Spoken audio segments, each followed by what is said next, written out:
Welcome to The Know. I'm Ashley Jenkins, and it's almost time to reach out to the truth once again. Persona Q, Shadow of the Labyrinth for 3DS is finally making its way to the US this Tuesday. Still on the fence about the game? No worry, here's everything you need to know about the game before you go. Persona Q, Shadow of the Labyrinth is an old-school dungeon crawler-style role-playing game for the 3DS and the latest in a number of spin-offs of the popular Persona series, itself a spin-off of the Shin Megami Tensei franchise.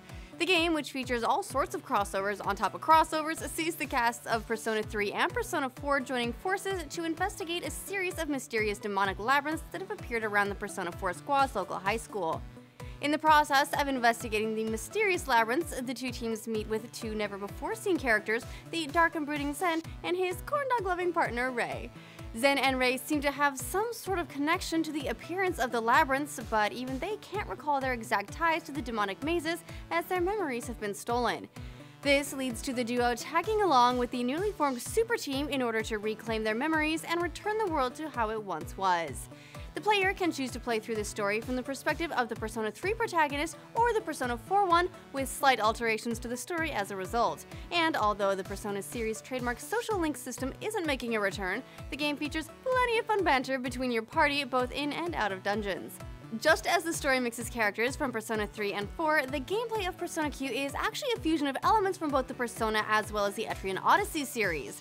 Players will lead their party of 5, chosen from the game's pool of over 20 playable characters, in first person through a series of increasingly difficult dungeons, battling monsters, and collecting treasure, as one is wont to do in RPGs. Unlike the randomly generated dungeons of Persona's past, this time the labyrinths are hand-designed. The only catch this time around is that you're without a map, meaning that in typical Etrian Odyssey fashion, you've just gotta make your own. Just as Persona is known for its social link system, the game's robust map drawing mechanic is Etrian Odyssey's claim to fame, and it's brought over to Persona Q without compromise. In a first for the Persona series, characters other than the protagonist are also now allowed access to more than a single persona, allowing for much greater party versatility than before. In another deviation from the norm, the series staple press-turn battle system, in which you were granted extra turns for exploiting an enemy's weakness, has been taken out in lieu of something closer to Etrian Odyssey's battle system. But never fear, weaknesses still come into play with a new system the game is calling the Boost system, allowing you to build a meter each time you hit an enemy's weakness. Upon being filled, this meter allows the player to eliminate HP and SP costs of abilities, as well as call in party members for follow-up and group attacks. And because it's a Persona game, we couldn't go without mentioning the game's jammin' soundtrack. Longtime Persona composer Shoji Meguro is back with this latest installment, filling your ears with more infectiously catchy J-pop tunes as you battle your way through the labyrinths. In addition to a number of shared tracks, a handful of the game's songs, most notably the battle music, are remixed depending on which protagonist you've picked.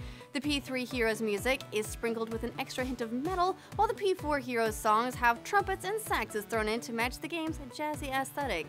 So what about you guys? Are you ready to grab your mapping tools and trek into the dangerous labyrinths? Let us know in the comments, along with any other games you guys think we should give the know before you go treatment. Remember, you get the best in video games and entertainment right here, so make sure you like this video and subscribe to this channel, and we'll keep you in the know.